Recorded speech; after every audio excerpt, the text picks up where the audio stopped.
Hey guys, this is Jason from Nerd News, being brought to you this week by Cloud9 Comics. If you're looking for anything in your nerd life, collectibles, toys, comic books, CGC graded comic books, DVDs, magazines, RPG books, doesn't matter, they'll take care of you over there at Cloud9 Comics. Paul and the guys, they will find anything you need, and if you've got some extra stuff that you'd like to sell off, they'll take that from you too. So you can get at them on eBay at stores.ebay.com/cloud9comics and more. That's cloud, the number 9, comics and more. You can also get in touch with them at their phone number is 314-691-2864. That's Cloud9 Comics. Always buying, never disappointing.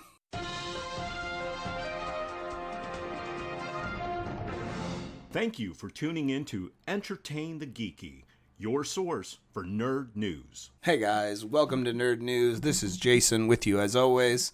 I'd like to go ahead and put a spoiler alert on this episode. We are going to talk about Defenders. It's been a couple of weeks since the show aired, so if you haven't watched it yet, seriously recommend going to check it out. It was a pretty well done show. Kind of unites all of the 4 characters from these various Netflix series into a single series. And then come back and listen to me talk about it. So we finally gotten the Defenders. It kind of unites all our 4 characters, Daredevil, Jessica Jones, Luke Cage, and Iron Fist, all coming together in a similar way that the Avengers did after their respective solo films. Iron Man, Captain America, Thor, Incredible Hulk, they were all kind of built in a way... they gave us enough time with each character to understand who they are and their motivations before trying to put them all together, which I think is a good formula. And it seems as if Netflix is trying to copy that formula for their Marvel shows. And that's not to say that's a bad thing. It actually is something that works really well and allows you to spend some time with each character before you see how they interact with each other. So we've had a couple of seasons of Daredevil, seasons 1 and 2. We had 1 season of Jessica Jones, Luke Cage, and Iron Fist, respectively, before popping it into a single series. And if you've been watching these other shows, the big kind of background thing that they've been doing is building the Hand Ninja Clan. So they kind of, mess with the mythos a little bit of the Hand. And if you're familiar with the comic Hand, This is kind of that, but it's a little different. The 5 fingers of the Hand are the leaders of these ninjas. They are basically people who used to study in Kunlun, and when they found out about immortality and the powers that they had, they wanted to use it for their own gain, and the elders of Kunlun banished them. So we have kind of a sympathetic thing going on with them as characters. They just want to go home. They just want to return to Kunlun. They want to, go back and learn again. And a couple of the fingers we've been introduced to already. Madame Gao, obviously, is one. If you watched Iron Fist, I'm sorry. But they introduced one in there as well. The big bad guy, Bakudo. He was killed by Iron Fist in that story, but obviously the Hand doesn't die. There is no such thing as death when you are a hand ninja. So he was brought back, and then they introduced us to a couple of more for this series. And Sigourney Weaver is one of them. And her character, I know there was some mystery to who she was going to be playing. She's actually the leader of the 5 fingers of the Hand. And I gotta say, just first and foremost, Sigourney Weaver just does such a good job. I mean, she's sophisticated, she's menacing, she does so much with very little screen time. I mean, they only did 8 episodes of this series, where usually they've done typically 13 for their series. So there's definitely, not as much time to spend with her as we would have if she had kind of, if we had a 13 episode series and she got to really flesh out that character. But she does a really, really good job of nailing who this person is and giving you some insight into her without having to kind of drone on and just kind of exposit all over the place. They're obviously, the 5 fingers of the Hand are obviously immortal. The show opens with with our characters kind of coming together without actually knowing they're coming together. So they're all kind of investigating the same thing. And it leads them to a place where they all kind of converge and confront the Hand. We also get the resurrection of Elektra, who is a character, that they first introduced to us in the season 2 of Daredevil, and she supposedly died at the end, and then there was kind of a little post-credit moment where we see that the Hand have claimed her body and dug her up, and they're going to resurrect her. Well, we get a little bit more of that. We get to kind of go back to that moment and move forward beyond it to understand how this all works. And apparently, and I'm even myself, watching it a couple of times now, I'm still a little confused as to how the immortality works, but it appears as though the remains of the dragons that inhabit Kunlun and once inhabited the world, remains of the dragons possess some kind of magical properties that allow you to return from the dead. How that works is not really explored. We just know that is what's going on, and that is what they are after, because apparently the last of it that they have is used to bring back Elektra. So the other fingers of the Hand are very upset at this. They don't think this is a good idea. They're wasting the last of their resources. So obviously they are in a frantic kind of panic to find more of this. And there is some. If you watched Daredevil Season 2, there was a big moment in that series where Elektra and Daredevil stumble upon a big hole in the ground, and then we just kind of forget about it, and we never really come back to it. But it was mysterious. Turns out they were actually digging down to an ancient rune that was sealed long ago by the Iron Fist. Basically, it's a big dome, way down below ground. And the only way to open it is the Iron Fist. So Danny becomes kind of a MacGuffin to the story that the bad guys are after. The good guys are trying to protect him because the bad guys are after him. They take it a little bit to the extreme in a couple of moments.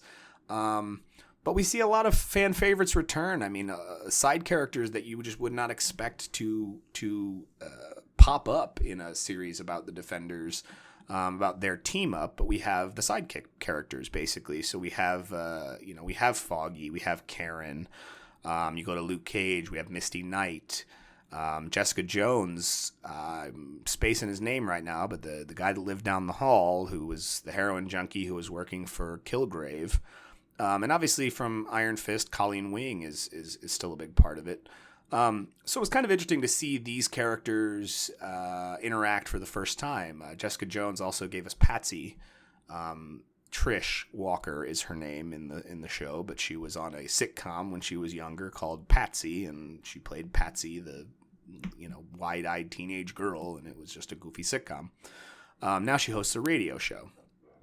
So it was kind of interesting to see all of these side characters within this story kind of getting to interact with one another. They don't know each other, but they have a shared connection through the knowledge of these superhero people.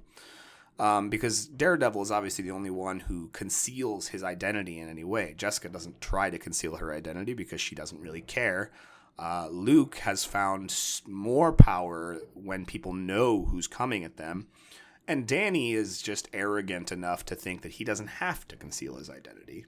However, I would like to see eventually Danny in kind of a classic Iron Fist costume. I think that would be really cool.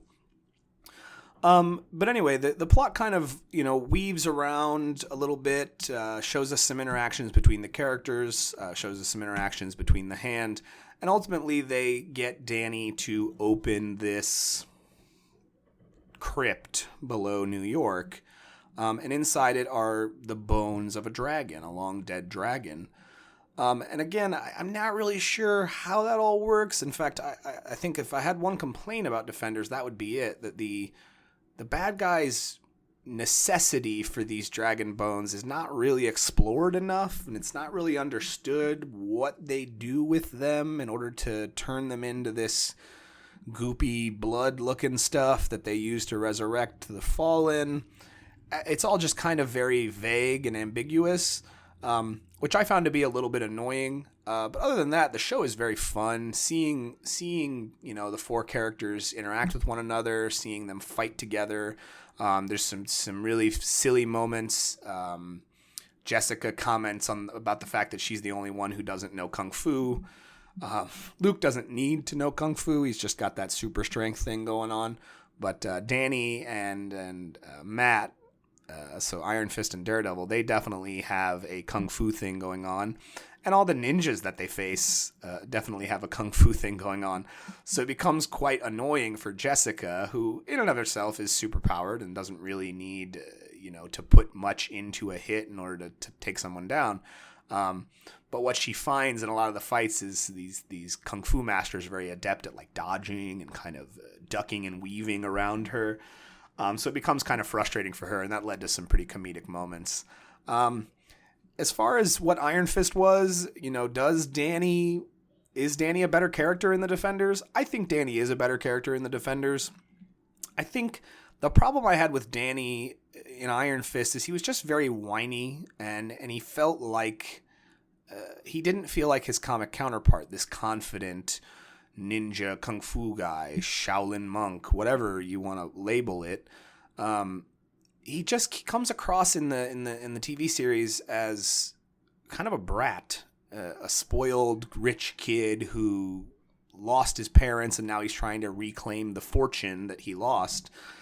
And I know that wasn't what they were intending, but it's definitely how the character was portrayed. And I don't know if that had to do with the director or if that had to do with the actor, Finn Jones, playing Danny. But there's definitely less of that in Defenders. Now, is he still kind of a stupid kid who doesn't really understand the ramifications of his actions? Absolutely. But I think going from Iron Fist to Defenders, we got a chance to focus on him less and more as part of a group dynamic, and I think that works better. Now, whether that will lead into a better season 2 of Iron Fist is yet to be seen. I honestly hope it does. Because there's definitely a setup at the end that Danny might be defending New York.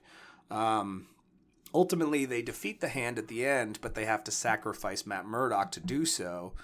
Which is, if you've been watching the Marvel Cinematic Universe, if you've been enjoying these Netflix television shows, death is never the end. In fact, there is a post-credits, or not a post-credits, right before the credits. So the final scene shows Matt in a bed. He's beaten, he's bloodied, he's been bandaged up, and you see that sitting on the bed is a nun. And Matt kind of starts to open his eyes, and she says, "Get Maggie, tell her he's awake." Maggie is Matt's mother. Now, who this character will be in the television show is really yet to be seen. In the comics, she had terrible postpartum depression after Matt's birth, and on a couple of occasions, I want to say she even tried to end his life. So ultimately, she took to the convent to protect him from her. And there is a storyline that kind of starts out in a similar way with her saving him from presumed death called Born Again. So they could be kind of moving in that direction. They could be setting up that as a Daredevil season 3 type story. But Danny, the reason I say Danny will be set up as to protect New York is Matt tells him in the final moments before they leave him for dead, basically. He tells Danny, "Take care of my city." And one of the final shots is we kind of see someone crouched on the roof. There's some shadow. It's kind of the person is very shrouded in mystery, but all of a sudden you see Danny's fist start to glow, and you realize that it is Danny crouched there, and he's kind of in a tracksuit of some kind. I guess that's kind of similar to what he's been wearing currently in comics. He kind of wears a tracksuit in comics, but he still has a mask. He's not wearing a mask in the television show, which I still don't understand. I don't, put a mask on. Iron Fist wears a mask. But regardless, whatever they choose to do, I really am excited to see where the end of this team-up crossover leaves them as characters moving into their own series. Because there's definitely, perspectives have changed. Excuse me. Jessica Jessica is a very kind of loner character, and it is very hard for her to accept the reality that she needs help or that she should team up with other people. And ultimately she does, and I think that her time with them will ultimately show a changed Jessica. Luke, I think, will go back into his life, and he will still have the same motivations. I mean, his whole kind of vendetta against Miranda, at the end of Luke Cage, gets explored a little bit at the beginning of Defenders, but then gets dropped almost immediately because of the Hand.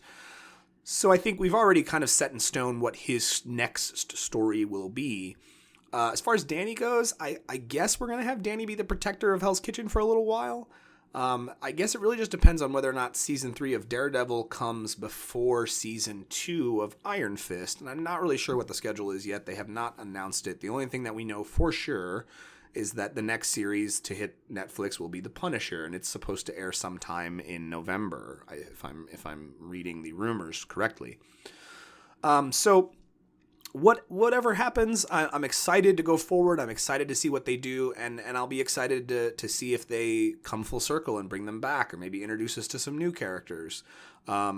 There's definitely thought that Moon Knight would be an interesting character to put into the Netflix universe. Obviously, Punisher was, and he's getting his own series as a result of it. But we also, you could also incorporate Shang-Chi, the Master of Kung Fu. There's various street-level characters that you could put into this Netflix universe to expand it, similar to what the cinematic universe has done with its ever-growing roster of characters. So we'll see what the future brings. I'm excited. I'm ready to see what Punisher brings us. I'm ready to see what the future of this Netflix series will bring us. But I'd love to hear what you think. If you've got thoughts or ideas of your own about who should be a part of the Netflix universe, hit up our Facebook page at facebook.com/entertainthegeeky and tell us about it. We want to hear what you guys think out there about this Marvel Netflix universe that they're trying to build. So moving away from TV, we had some big comic things happen this week, and this is definitely another spoiler. If you've not read the end of Secret Empire, I am going to talk about it. One thing that has cropped up is many tweets and news and quotes from Nick Spencer and the guys at Marvel saying they are not going to use the Cosmic Cube to fix this. This Hydra Captain America is Steve. This is the Steve. There is no other. He's not a clone. He's not an alien. All of these things. So that being said, the end of Secret Wars sees another Captain America being brought into the world. So apparently when the Cosmic Cube, which is a sentient thing, if you haven't read recently, it has been found out that the Cosmic Cube is sentient and takes the form of a little girl called Koblik. And she befriended the Red Skull, or I guess the Red Skull manipulated her into thinking that his view of the world is actually what the world should be, and something had corrupted it. So she used her power to change the world and remake history in Hydra's image, effectively making Captain America a sleeper agent for Hydra within the ranks of S.H.I.E.L.D., which is a very interesting concept. It led to, obviously, a lot of hurt feelings about Captain America being a Nazi, and I'm not going to spend too much time on this, but I do want to go on record as saying Nazis are not Hydra. Hydra are not Nazis. In fact, Hydra, over the years in comic history, has used many nations to further their own goals. So Hydra is not representative of Nazis. Hydra existed before Nazis, and Hydra obviously continued to exist long after the Nazis were gone. That's all I wanted to say about that. So what ended up happening when the cube changed the world, or changed history, a remnant of what the world used to be was stored within it. So, naturally what that means is the pure, unhydrad Captain America is there as well. And so that's ultimately how they win the day, is this non-Hydra version of Captain America is manifested physically into the world and proceeds to pick up Thor's hammer and beat the crap out of Hydra Captain America, which is a little satisfying if you've been reading the story and you've really come to hate who Captain America has become, because how couldn't you? But I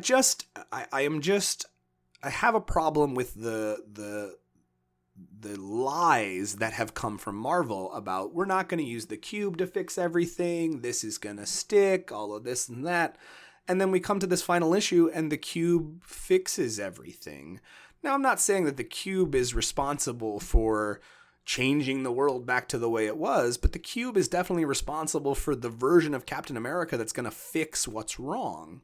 So in essence, the cube is still something that is utilized to save the day. And basically they lied to us. They told us one thing and then they went ahead and did it. They said this is not how it is, but guess what? This is how it is. And I'm not saying that it's a bad thing. I actually quite enjoyed the ending of Secret Empire. It's very satisfying to see the Hydra regime fall and the real heroes return. I really dig that. I have a problem with how it was done. I have a problem with what it was supposed to be and what it actually is. Now, there is a little aftermath issue coming out that has not come out yet, so maybe there's something that I haven't seen yet. But up to this point, I'm just kind of disappointed in Nick Spencer. I'm kind of disappointed in Marvel. You know, if this was the case, why tell us at all? Right? Why go so... I mean, people were guessing, oh, they'll just use the Cosmic Cube and everything will be back to normal. And they kept saying, no. Why not just leave those comments be? Why even say anything about it? I feel like you're just creating more drama. And I really don't think that that's what we need. I think that we've had problems in the past with comics being too political or too opinionated or whatever. And I just think that this is a fantasy. This is not reality. This is something that we can escape from our reality by enjoying. So I don't understand why it has to be such a divisive issue every time there's some little thing that people don't like. We jump all over it and we destroy it without even understanding what it fully is. Because I was honestly, keeping an open mind when all of this started happening. And when Secret Empire came, I was excited to kind of finally read the culmination of all of these little pieces that they had been building.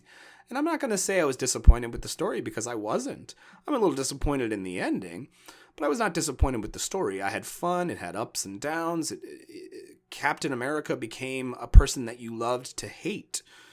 And I don't think that what they've done is bad or irreversible. I mean, everything can be changed. They changed it to tell this story. They'll change it to tell the next story.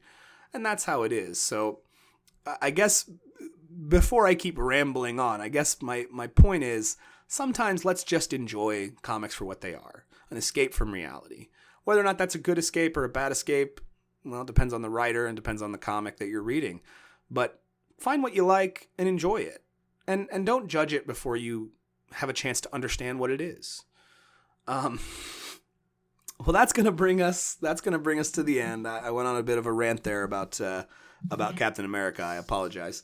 So guys, thanks for sitting and listening to us. If you dig this, there's so many other things on the channel. Check them out. Roger and Chris, they do such a great job with everything that they do.